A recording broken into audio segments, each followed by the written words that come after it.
Step right into my office. Look, you've been putting in the hours, you're climbing the ranks, and honestly, you're crushing it.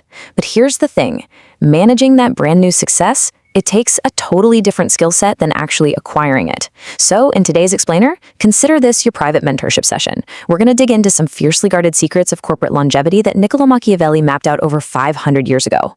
I'm going to show you exactly how the most powerful people in the world protect their reputations, and more importantly, their empires. So picture this. You just snagged that huge promotion. The big bonus check just cleared and you are literally on top of the world. But do you know the absolute biggest lie you're going to hear now that you've made it? It's this idea that the truly wealthy actually share the real, ruthless methods behind how they survive at the top. Sure, they'll give you motivational speeches, they'll rave about waking up at 4 a.m. and grinding hard, but the actual defensive strategies? Oh, those are kept strictly locked away. Right. The billionaires selling you those morning routine courses, they're never going to tell you that calculated modesty and almost complete invisibility are their real defensive shields. I mean, think about it. If everyone knew the actual playbook, everyone could play the game, right? True power requires keeping that playbook entirely hidden. That is exactly how you protect yourself from the jealousy, the fierce competition, and the inevitable sabotage. Okay, let's jump right into this curriculum of power. We're looking at 6 pillars of executive discretion today. The illusion of weakness, guarding your inner circle, controlling your professional image, the danger of looking smart, systems over monuments, and finally, why true power is invisible. This is going to completely rewire how you navigate office politics. All right, kicking things off with pillar 1, the illusion of weakness. As a rising star, your gut instinct is probably to show absolute strength, right? To be the lion.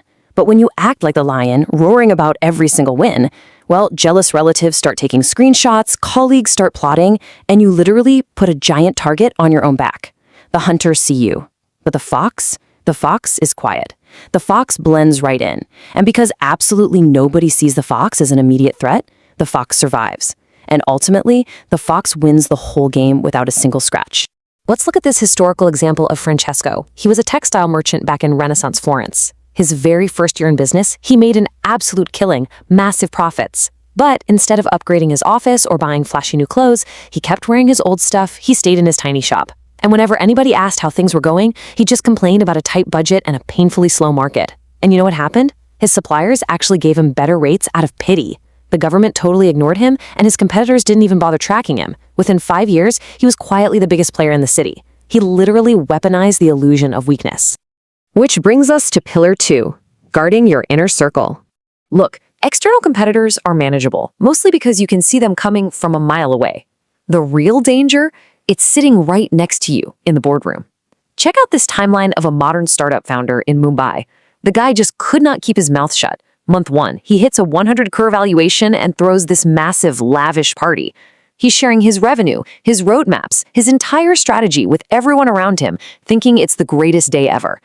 But fast forward to month 6, his CTO resigns and takes all the technical know-how. By year 1, his own marketing head starts a rival firm using his exact playbook. By year 2, completely bankrupt. He essentially handed the blueprint of his empire to the very people perfectly equipped to destroy it. You absolutely have to keep your cards close to your chest. The reality is, the people who know your entire strategy are the only ones who can easily dismantle it. Your enemy is rarely the rival company across town. No, it's way more likely to be the colleague smiling at you across the desk, quietly taking notes on exactly how to replace you. Moving on to pillar 3, controlling your professional image. As your mentor, I cannot emphasize this enough. Looking perfectly ordinary is actually a highly advanced defensive strategy. You've got to curate what people think they know about you, because the corporate world reacts to the image you project, not your actual reality. The rookie executive? They flaunt their wealth. They desperately want to prove their status. But all that does is attract leeches, wildly unfair expectations, and deep, deep jealousy. The master executive, on the other hand, intentionally projects an ordinary, almost boring image. And because society writes them off as average, society leaves them completely alone. That gives them the quiet, safe space they actually need to build their empire. Think about it. That influencer with 5 million followers, constantly flexing online, they're just a product. They are a tool for the real power players. True power operates in the shadows. It's about quietly building alliances with the unseen operators. We're talking about the chartered accountant grinding away in the background, the brilliant lawyer who actively runs away from media attention, and the strategic banker completely avoiding the spotlight.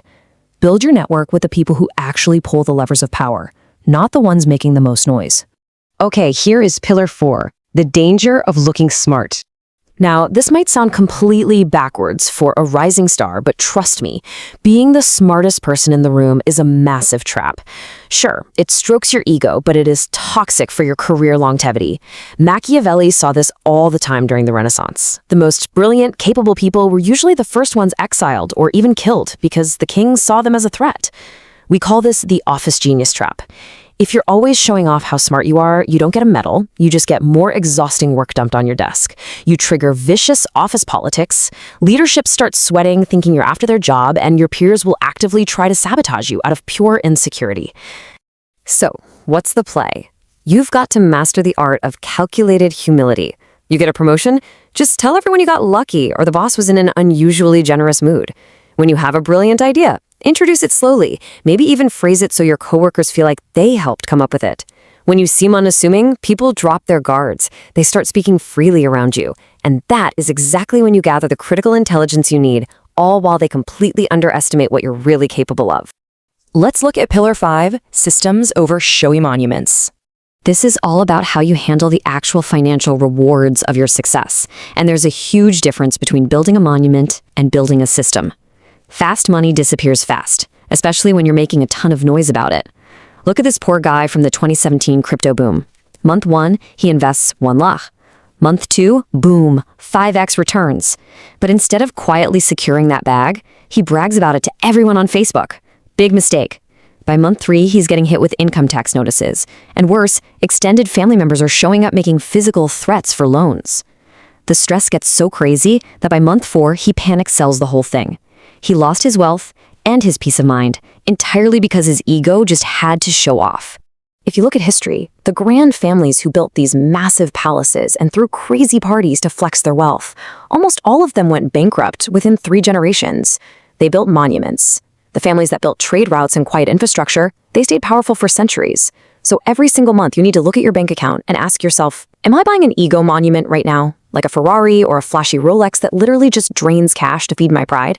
Or am I building an invisible system, like a solid dividend portfolio, that's quietly making me money while I'm fast asleep? And that brings us to our final lesson, pillar 6. True power is invisible. I want you to really look at this staggering number, $58 billion. That was the estimated net worth of IKEA founder Ingvar Kamprad. Grasping the reality behind this number is the ultimate mindset shift for a master executive. The man was literally one of the wealthiest human beings to ever walk the earth. But then look at how he actually lived.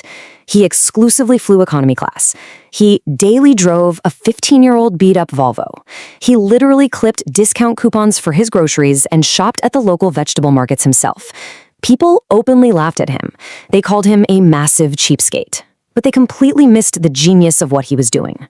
This wasn't him being stingy. This was a flawless, calculated defensive strategy. He was protecting himself from the unwanted attention, the intense jealousy, and that endless line of leeches that extreme wealth inevitably attracts.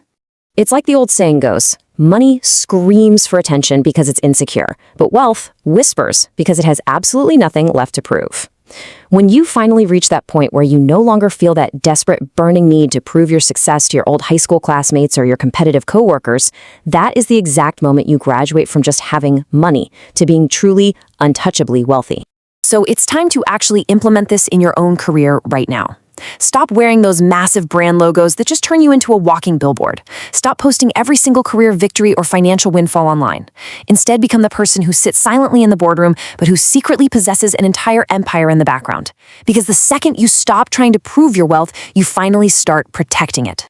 As your mentor in this explainer, I really want you to take a hard look at your trajectory right now and ask yourself this one final question. Are you currently building a loud monument just to feed your ego, or are you meticulously building a quiet, invisible system that's going to guarantee your ultimate freedom? Because I promise you, the choice you make today will dictate whether you just barely survive tomorrow, or if you build an empire that lasts a lifetime. Think about it.